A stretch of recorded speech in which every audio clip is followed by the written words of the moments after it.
when you come to Singapore, there's one spot that everyone always goes to. You definitely need to go and see it for yourselves. It's one of the most colourful places we've seen. It's all over Instagram, and it's of course houses. That's right. So it's just east of Singapore.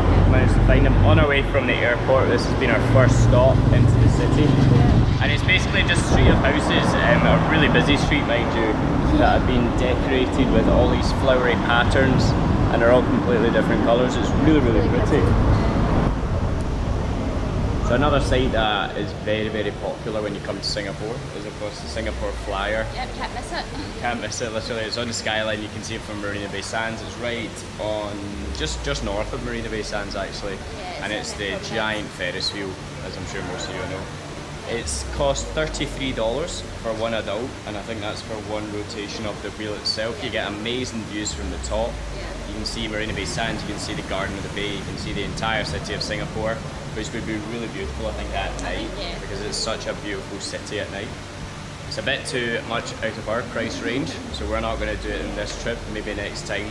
But if you're coming to Singapore, I would definitely recommend looking into it if you're wanting to see good views of the city for quite a reasonable price. We're out on a hunt for some food tonight, and we are staying at an Airbnb right in the middle of Little India for two main reasons. One, because it was the cheapest we could find, and two, because we love Indian food, like absolutely mad for it. As much as I'm not a huge spice fan, I still it's what we're always choosing, and in the UK or wherever else as well.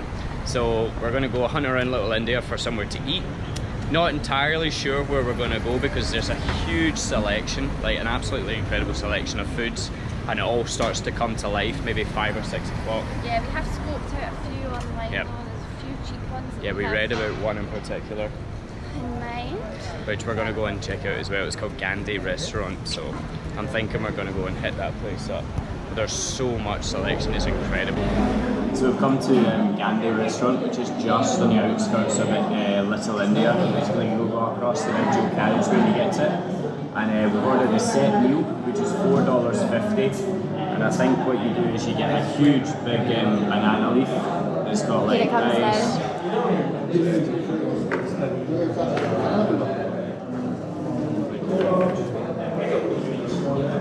So we've got papadom, and like different kind of curry selections, and then you get rice.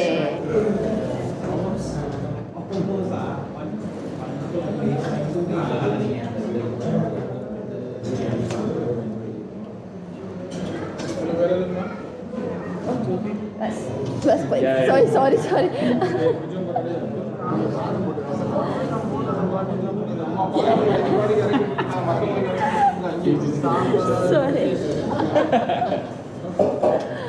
I'll take some. Yeah, you can take some of mine.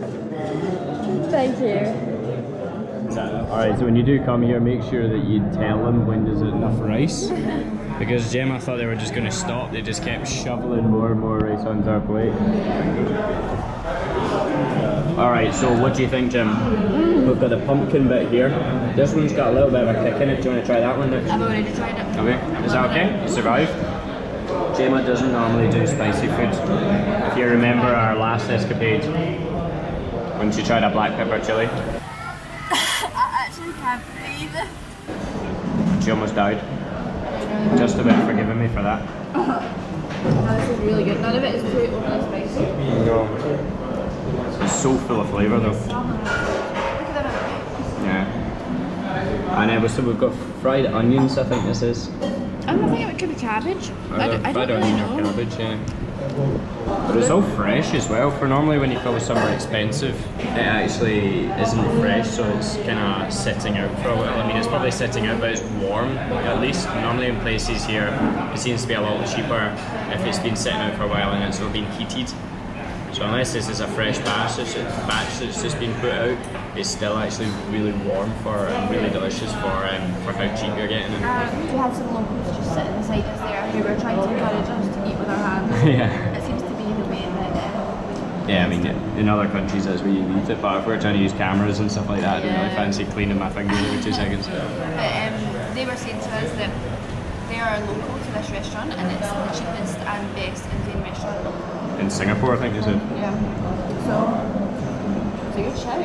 So it's $11.70 and they got costing. There are 2 set meals, can of Coke and a chapati for 2 people. And I'm stuffed. I don't know about you, I'm Tim, with all that stuffed as rice. well. But like the fact that you can even choose how much rice you get means that you can like fill yourself up as much as you want, that you're not exactly going to go hungry because of it.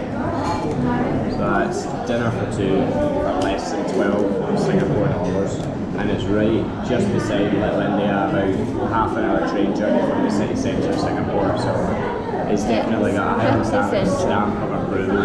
Yeah, for sure. It's early in the morning. It must be about 5:30, 6 o'clock, and we are waving goodbye to Singapore once again. Very so sad, as we are heading to Kuala Lumpur, Malaysia next. So we're on our way to the train station where we're going to catch a train straight to Changi Airport. And it's quite a short flight, only an hour. So for our time when we've been in Singapore, we've been using these tourist passes. We got the 2-day one, which cost us about $26 each, including a $10 refund. You can go on all public transport that is like in and around the city, and it only costs you $16 for 2 days, which is pretty reasonable. Unlimited, exactly. But unfortunately that ran out at midnight last night, so we're going to need to try and get like a single day pass or a single ticket to get to the airport. Changi Airport. $2.60 for a single. That's not bad at all, is it? There you go. So if you ride it from, we're at Farrer Park, we ride it to Chinatown, we should then be able to catch the downtown line directly to Changi Airport. We could also do it to Little India, but then you need to go all the way around there, so let's just go to Chinatown. A bit quicker. So it's worked out pretty well. We've got an hour and 20 minutes, don't we? Yeah. Okay, it's 6. Oh man, what a rush. What a rush. Turns out we had to get 3 trains from Farrer Park, I think it was. Farrer Park, yeah. Farrer Park. And get the bus. And then get the bus from Terminal 4 to Terminal 2 to Terminal 4. Yeah, and obviously on a Sunday morning trains aren't as frequently. Yeah, that's right. I didn't even think about it. Always think about that when you're booking.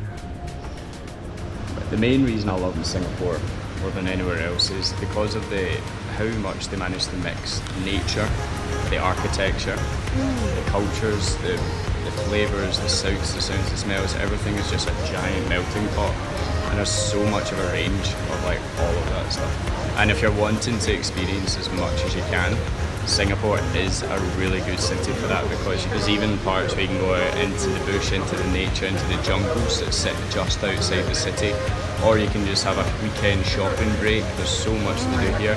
Or you can go and see all the different sites, you can go and see all the different beautiful buildings and yeah, the good thing parks. As well is that as much as Singapore seems like it's an expensive country to visit, accommodation can be a little bit expensive. You might need to sort of come down a level from where you would normally stay to sort of get a reasonable price.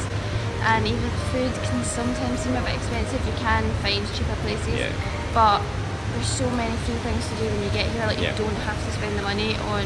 The best attractions, in my opinion, don't cost a penny, and that's just by walking around and actually admiring the city for what it is. And it's a work of art, the city. So highly recommend coming to Singapore. If you're into your cities, or if you're into city breaks, it's the perfect place to come. It's been short but sweet, but we'll be back again, I'm sure. Definitely come back again.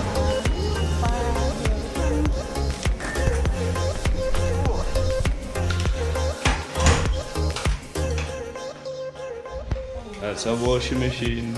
We've not washed our clothes in months, but we've done a couple of little small ones. Hand washes. Oh man. Look at that view. Petronas Towers from the room. Woo. It's cute, isn't it? Better than what we're used to. A wee table. Oh man.